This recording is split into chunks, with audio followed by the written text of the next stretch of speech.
Hello and welcome back to another In a Nutshell edition. Cyrils Brettspiele durchgespielt. My name is Nils and this time Battle of the Five Armies from Armies Games.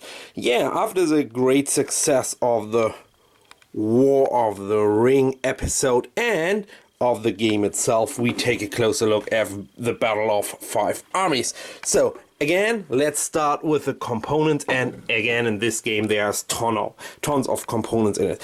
Damage token, beyond wave tokens, ring tokens.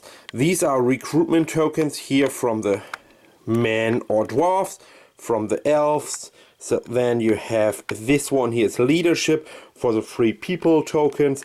This is a concentration token for Gandalf. A fate token, activation tokens, and minis. Yeah, these are the eagles. Then you have the next one here, elf spearman, elf archer. We have lakeman, the man, and we should have dwarfs, little ones, and elite dwarfs. So these are the regular troops. You also have decks in here, fate cards, and these are the event or so-called story cards. You have the large cards, which gives you benefits when you use them for each single miniature. So you have these minis in here. Let's take a look at the characters. This is Bard, the miniature, always in gray, and the character card Dane, Gandalf, Trandruil, Thorn Oakenshield, Bilbo Baggins, a lot of the eagles and the eagles of the Misty Mountains, and Beorn. So let's take a closer look to, for an example, Bilbo, like this little miniature. But then you have a character card, and on the other hand we have some abilities, leadership they gain, and things like that. So you have the dice, the customized dice, like in War of the Rings for the free people. You have some battle dice. You have some cards over here, unit and maneuver cards for the good and for the bad ones. And you have some event cards, so more cards. You have also the deck here for the bad ones. You have a miniature for the bad guys. This is a bulk, only one and one card. You have the great bats. These are the bad miniatures. You have tons of more miniatures, orcs and warg riders are this time in it here.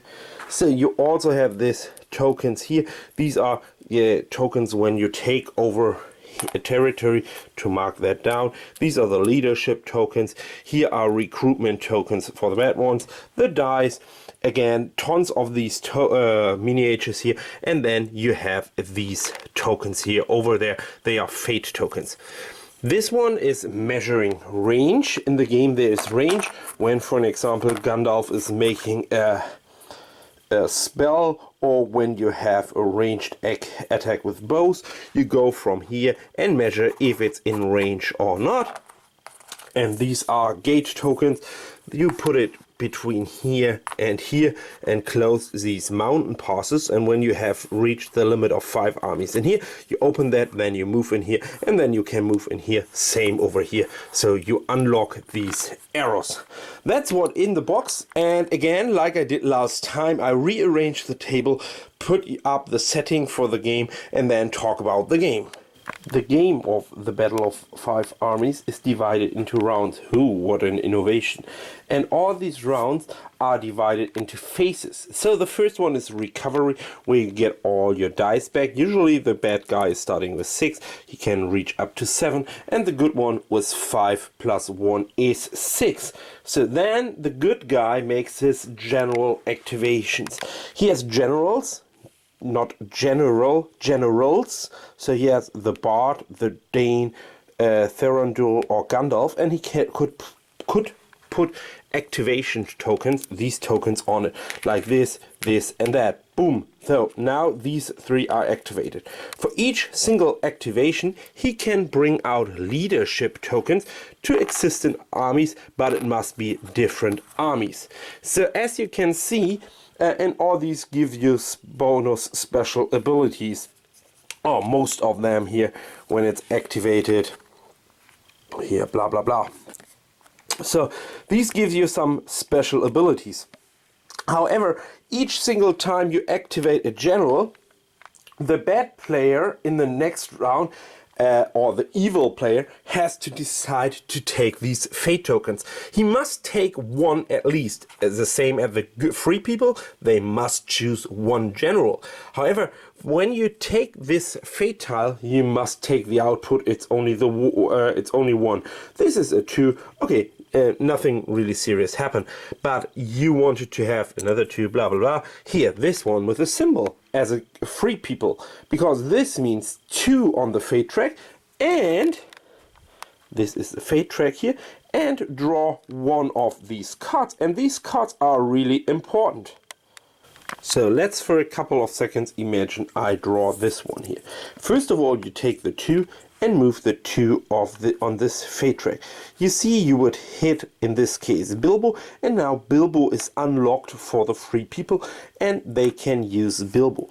You take the Bilbo card from here and they determine what he's doing, but technically he's another leader, bringing leadership and all that stuff to armies. Leadership, I explain it in a second, but keep that in mind, so you bring another army to the board. The second one, this symbol means you draw one of these fate cards, and these fate cards are always good for the good people and always bad for the bad people. So this is Where Are the Eagles? If the Lord of the Eagles is on the fate track, this is the Lord of the Eagles. He is still on the fate track. Put him one side closer, so he will be available earlier. And in addition, put one of these eagle miniatures here in the box. If he would be already available, put 2 in there. I mean, you can also draw these cards later when the track is going on here. The good people will easily win when it reaches 15. So every time you draw a tile from here and there's 2 under, so you know exactly, that's critical. However, as I told you, for each general you activate over here, you put an activate token over here. I can say, oh, I don't want this here. I draw another one. This one was a fate card. I don't want that. But then you're stick on that. So once you said you discard that tile, you have to draw another one. That would be a 1 with it, with this one here. And as you can see, there are 1, 2 and 3s in it, so a 1 would be a really good one, but there's only one good one, so the other ones with this fate cards are also maybe good. 2 ones are good, 2 and with fate is not really good or horrible, and 3 is the worst case. So you wanted to speed up as a good people on here, but on the other hand you don't want to give him the option in drawing and redrawing and redrawing. Some of these go out with a symbol, some of them going back in after use. So these are rounds 1, 2 and 3. So 1 is claiming back the dice, second one was activating the generals, third one was the fate pieces from the bad guy, so and then you from the goblins and orcs, and then the shadow leadership takes control. Shadow leadership is the number of dice you rolled. In this case it's 6. You have up to 6 leadership tokens you can place on, and these are the leadership tokens. Or you can place these bats here, and these bats are placed into regions like this here.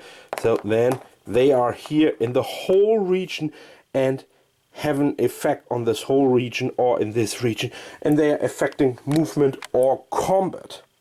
When they are in play and you will have a combat, I explain combat in a second, you can, for an example, take this vampire-like card, special maneuver vampire-like. That's a really powerful and interesting card during a battle. And now it comes to the heart of the game, to the hard phase. You roll your dice. As in War of the Ring, the symbols are the same, the actions are a little bit different.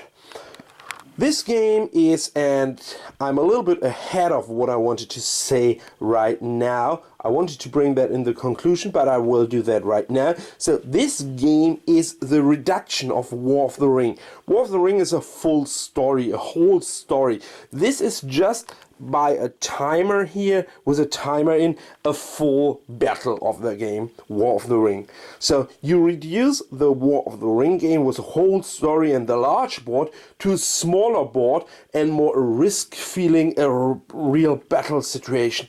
What you're doing as a bad player is you're bringing this recruit tokens, you flip them over, you bring more armies to the board like this. You have also a limit of 5 each single area you are in, and then you're attacking these areas.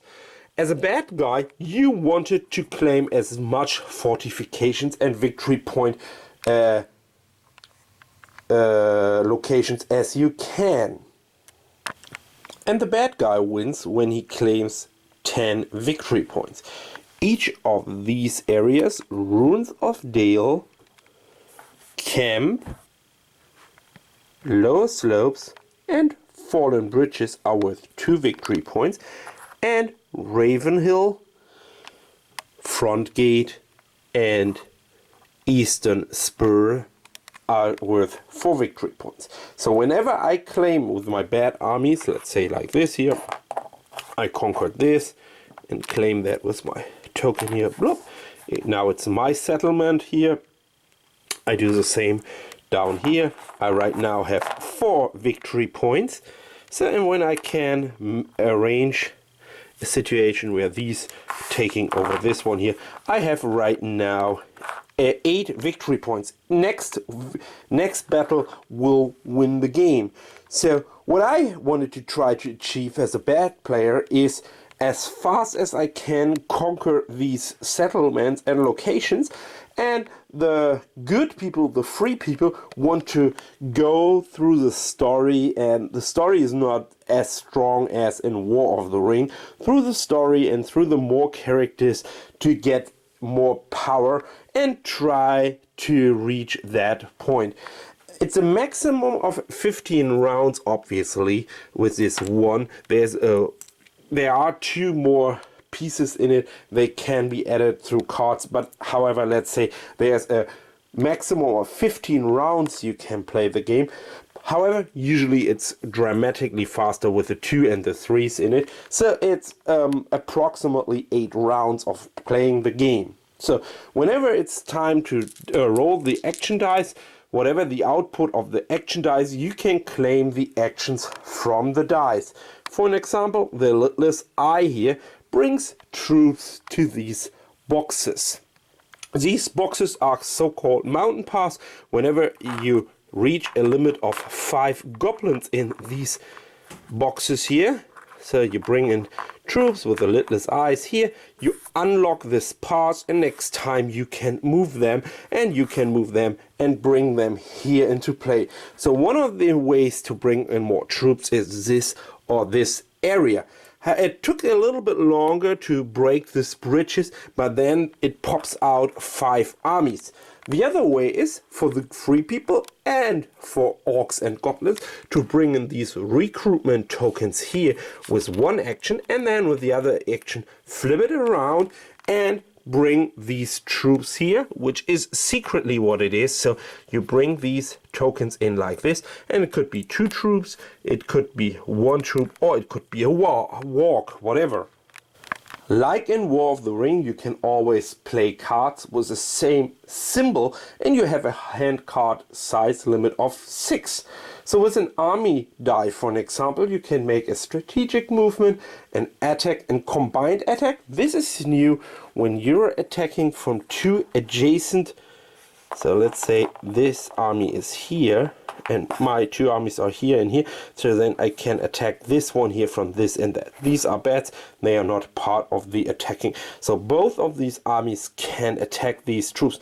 That means I can choose this or that army each single time I'm attacking as the attacker army, and determine the number of dice from there. So with character dice, you have fast movement, you have another attack, you have character movement, or again playing cards. Event is drawing a card or playing a card. Muster is the recruitment, what you really want. And Littlest Eye brings goblins into these areas, and this one is Will of the West again. It's a wild die. So this is how you use your dice, and whenever you use a die, you exhaust this die to you used it already this turn, and the other player's turn is on. So it goes back and forth between the dice, and what the bad guy is trying to do, bring a lot of pressure, push in here. This way around here, these black lines mean you cannot pass. What a surprise.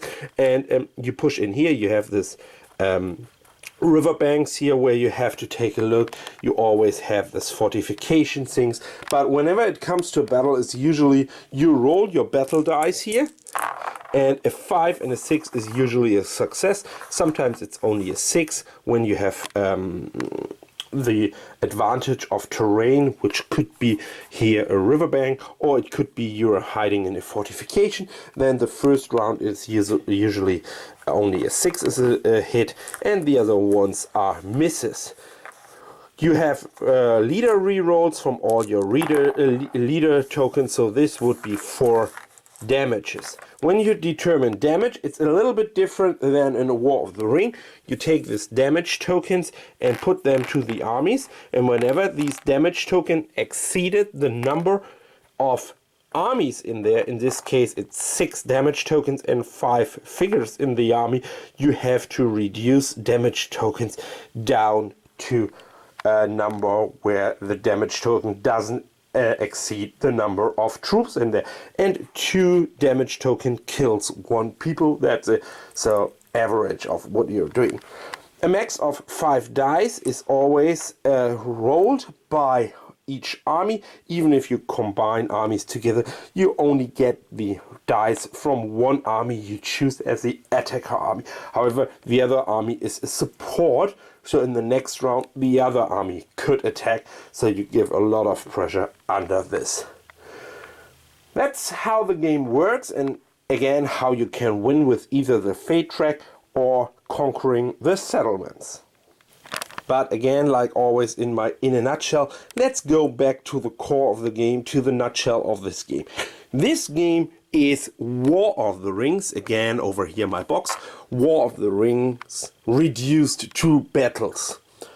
I know the designers are probably not agreeing with me, but this is my feeling for this game. So you reduce the story-driven War of the Rings large board to a smaller board with same amount, no, a little bit less minis, but anyway, with minis again, and you're fighting in here. And this sounds a little bit like Risk, right? So you're bringing troops to a board, running around. Obviously, here's so much more going on instead of Risk. But at the end of the day, you are rolling dice. A 5 and a 6 is a hit, and the other ones are misses. You can manipulate your dice with re-rolling, with leader re-rolling. You can max out the number of damage with using these battle cards, and you can manipulate all of these outputs. But at the end of the day, it's dice rolling in a gigantic battle in the theme of Lord of the Rings. That's exactly what this game is all about. Fighting the evil armies trying to take ground and rushing into the settlements of the free people. And whoever is at the end of the day the better dice roller will probably win the game. Of course, there are some different strategies of sneaking in here about the mountain passes if you roll enough lidless eyes, or the other one is to use your bats for this vampire-like cool card, because usually when you have your cards, it's a one-time use only. Vampire-like comes back into your hand. The good people try to use their advantage of they have ranged attacks. Sometimes they can use these ranged attack guys, the bowmen, and fire some with this measuring here like this, and boom boom boom, firing at them and having free roll and free attacks, which is also really cool. But again, at the end of the day, it's a 1.5 hour battle of Risk-like-ish game. One army against the other army with a strong theme on it. whoever likes Risk or Risk-like games is probably right with this one, but on the other hand, I would highly suggest for everybody who's interested in his first game for Lord of the Rings, start with War of the Ring. Even if it's a little bit more complicated, this is the Battle of Five Armies is just the reduction of Lord of the Rings, and when you can get War of the Rings, the second edition, instead of Battle of the Five Armies, and you like War of the Ring, then you can add on Battle of Five Armies.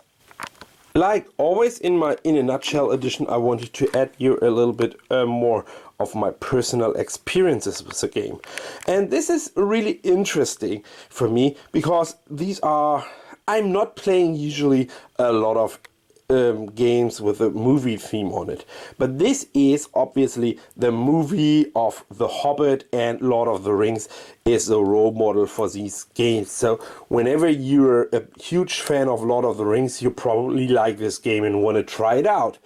So I was a huge fan of Lord of the Rings, but The Hobbit, and I know a lot of these people, and The Hobbit was we were all struggling with the game, with the movie. So it was long, it was 3 episodes, and not enough meat on it for 3 films, obviously.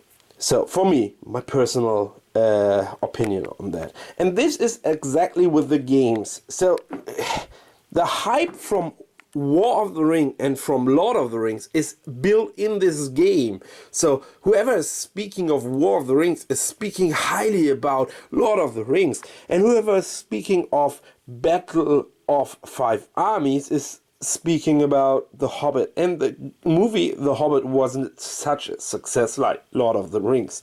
So this is a little bit of a problem for a publisher when they are combine their success and their game with these movies and all these licenses for their movies. If the game is good or not is always, or if the game is successful or not in the market, is always related to if the film is successful or not. And the reason that The Hobbit wasn't so successful like Lord of the Rings, it means the Battle of Five Armies isn't so successful like War of the Ring. Is it because it's a better game or not? No, it's not.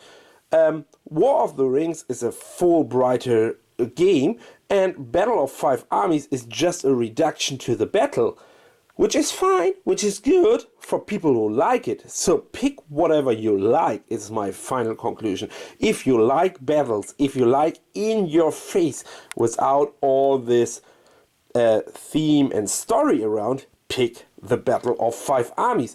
If you like more the theme, the story, or the story little funny things about the elves and all of that, pick War of the Ring. But at the end of the day, for me, both games are great games. This is a great battle game, far more better than Risk, what a surprise. And this is for me, the best fantasy 2-player confrontation. So pick whatever you want, start with either a battle or a theme story-driven battle game, and then if you like it, add the other one on top of it. What can I say else? It's, again, thanks so much for watching, and thanks so much for the review copies for War of the Ring and Battle of Five Armies to Armies games. I really enjoyed both of these games, and I had so much fun with both of them. So please support me, support Armies games, and see you next time. Nils, Cyrils Brettspiele. Bye bye.